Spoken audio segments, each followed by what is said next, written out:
Assalamualaikum warahmatullahi wabarakatuh. Selamat siang, salam sejahtera untuk kita semua. Nah, di sini kami akan memberikan sebuah tutorial untuk menggunakan sistem ikhlas dari Universitas Merdeka Malang. Nah, yang perlu ditekankan di sini bahwa tidak semua dosen pengampu menggunakan ikhlas ini. Jadi, sangat dianjurkan untuk mahasiswa menanyakan terlebih dahulu kepada dosen pengampu masing-masing apakah beliau menggunakan sistem ikhlas atau tidak. Baik, kemudian berikut ialah tata caranya. Pertama, kita masuk dulu ke sistem Siakat menggunakan username dan juga password kita.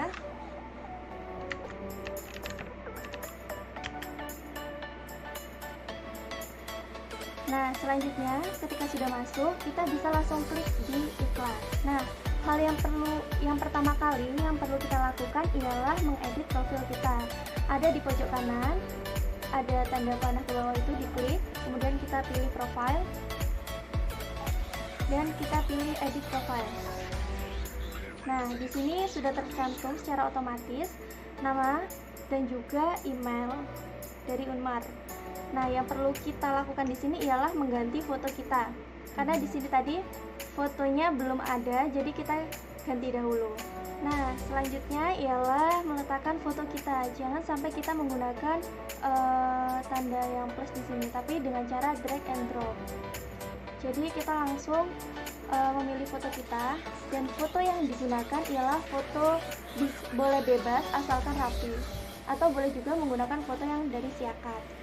Langsung kita tarik saja dan kita drop di sini. Oke. Setelah ada, di sini juga ada additional names, ada interest dan juga optional. Nah, untuk semua yang ada di sini yang belum terisi secara otomatis bisa dilengkapi dengan selengkap-lengkapnya. Kemudian jika sudah dilengkapi semua, ada ID number, institution, departemen, font, dan sebagainya, kita bisa langsung ke update profile.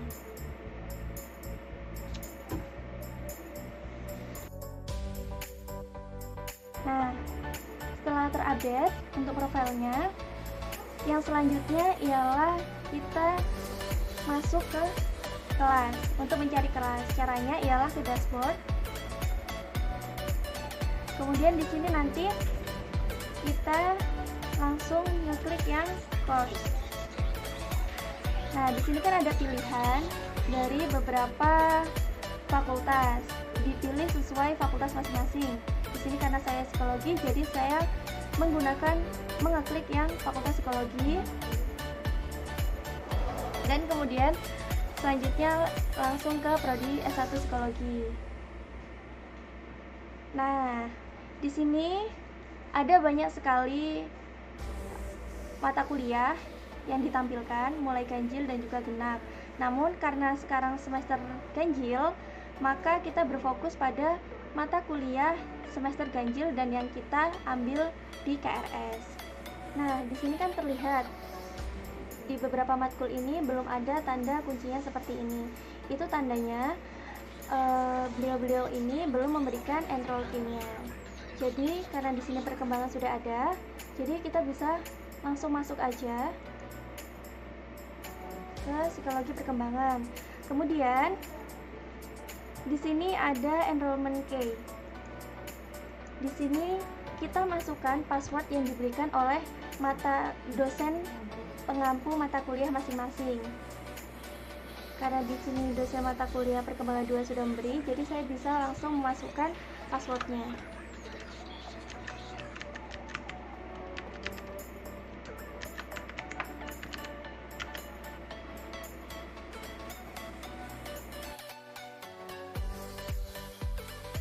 Setelah masuk, di sini ada beberapa fitur, ada mulai judul buku, ada mulai video, PPT, chat untuk discuss, topik, dan Google Meet.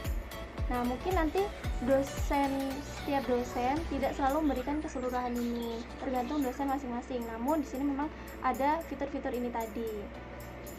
Nah, kemudian sini kan ada fitur chat untuk discuss. Nanti ketika ada langsung diklik aja. kemudian dipilih click here to enter the chat now. Nah, di sini nanti kalau ada teman-teman yang lain, maka mereka akan muncul di bagian ini. Dan untuk diskusi juga bisa langsung di ruangan ini. Namun yang perlu diperhatikan, jangan sampai kita mengeluarkan laman ini. Kenapa? Karena ketika kita keluar atau di close bagian X ini, maka nanti ketika kembali chat sebelumnya, diskusi yang sebelumnya itu akan hilang begitu saja.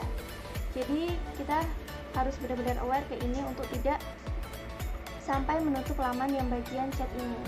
Begitu. Nah, yang selanjutnya yaitu pembahasan tentang topik 1.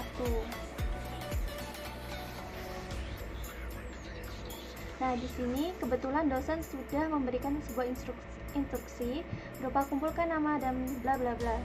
Nah, caranya di sini kan untuk submission statusnya ini kan masih belum terkumpulkan.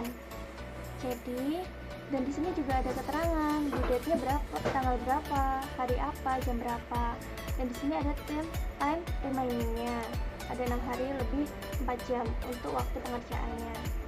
Nah, caranya untuk mengumpulkan yaitu add submission. Nah, yang selanjutnya ialah kita tadi kan sudah masuk ke topik 1. Di sini ada sebuah instruksi dari dosennya. Misalnya, kumpulkan nama dan alasan mengapa Anda perlu mempelajari psikologi perkembangan. Di sini ada 2 cara untuk mengumpulkannya. Bisa dengan cara online text atau file submission. Jadi kalau misalnya memilih untuk mengerjakan di Word atau PDF, bisa langsung di drag and drop di bagian file submission. Contohnya, jadi di sini saya langsung tarik aja untuk filenya, jadi langsung di drop aja di sini.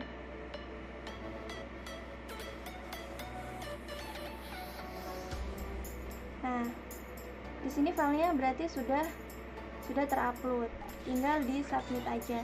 Cuman kalau misalnya memilih untuk mengerjakan di online text, bisa langsung saja dikerjakan. Misalnya jawabannya ialah karena penting. Oke, langsung aja di save change. Nah, di sini juga masih berbentuk draft. Kenapa masih berbentuk draft? Karena belum benar-benar disubmit. Nah, caranya selanjutnya untuk mensubmitnya secara full yaitu di submit assignment, dicentang untuk konfirmasi submissionnya dan langsung di continue. Maka di sini statusnya sudah berubah jadi submitted for grading, jadi udah tersubmit. Oke. Nah, untuk status di submitted for grading ini itu berarti data yang kita upload itu sudah terupload dan juga siap untuk dinilai oleh dosen pengampu. Seperti itu. Nah, hal penting yang perlu diketahui di sini adalah kita tidak bisa mengganti file yang telah kita kirim. Jadi pastikan file yang kita kirim adalah file yang paling benar yang untuk dikirimkan. Di sini juga ada fitur berupa Google Meet. Nah, Google Meet ini tidak selalu setiap pertemuan akan diberikan oleh dosennya. Jadi untuk Google Meet sendiri itu maksimal 4 kali dalam satu semester, 2 kali sebelum UTS dan juga 2 kali setelah UTS. Namun kembali lagi ke kebijakan masing-masing dosen pengampu. Untuk caranya bagaimana? Caranya kita langsung mengklik saja Google Meet. Nah, di sini nanti kita bisa langsung masuk, minta bergabung. Nanti dosen akan mengizinkan masuk, seperti itu. Nah, untuk yang terakhir di bagian kanan di sini terdapat sebuah kotak-kotak yang perlu kalian centang. Semuanya wajib dicentang sebagai tanda bahwa kalian sudah mendownload, sudah melihat dan membaca PPT-nya. Kenapa? Karena ini nanti akan masuk ke laporan dosen dan akan menjadi indikator dosen bahwa kalian sudah benar-benar mempelajari materi ini. Jadi wajib dicentang semua. Nah, setelah selesai perkuliahannya, kita bisa kembali ke dashboard. Nah, di dashboard ini akan kelihatan course yang kalian ambil itu apa saja. Dan di sini juga ada sebuah diagram, ada 75% yang artinya kalian sudah aktif dan sudah mengerjakan tugas yang diberikan di psikologi perkembangan.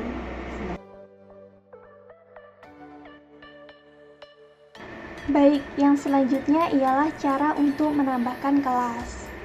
Karena di sini course saya yang udah saya ambil itu baru satu, untuk menambahkannya caranya ialah kita klik yang site home. Kemudian kita scroll ke bawah, kita pilih view all categories, dan kita pilih sesuai fakultas masing-masing. Karena saya mahasiswa psikologi, maka saya pilih fakultas psikologi. Kemudian masuk ke prodi S1 psikologi. Nah, di sini kan telah muncul beberapa mata kuliah. Namun, di sini juga sudah ada nama dosen mata kuliah masing-masing. Misalnya di sini ada Psikologi Kepribadian 2 dengan dosen Bu Eka Indah Nurmawati. Selanjutnya di sini juga ada Psikologi Kepribadian 2 dengan dosen Bu Desi Kristia Sera. Kenapa di sini ada dua? Karena untuk Psikologi Kepribadian 2 ini terbentuk oleh tim teaching yang terbagi, ada yang mengampu kelas A dan B, kemudian ada yang mengampu kelas C dan D. Jadi dipilih sesuai dosen pengampu masing-masing kelas. Karena di sini saya dari kelas A, yang kebetulan dosen pengampunya ialah Bu Desi Kristia Sera, maka nanti saya akan masuk ke kelas Bu Desi. Begitu. Kemudian di sini juga ada psikologi komunikasi. Di sini memang tidak ada keterangan untuk nama dosennya. Itu tandanya psikologi komunikasi ini hanya diampu oleh satu dosen saja. Jadi mulai kelas A, B, C, D itu bisa masuk langsung ke kelas psikologi komunikasi dengan enrollment K yang sama. Berbeda dengan psikologi kepribadian 2 yang diampu oleh dua dosen mata kuliah sesuai dengan kelas masing-masing. Selanjutnya di sini saya akan masuk ke kelasnya Bu Desi karena dosen saya ialah Bu Desi. Kemudian dimasukkan enrollment K yang telah Bu Desi berikan kepada saya.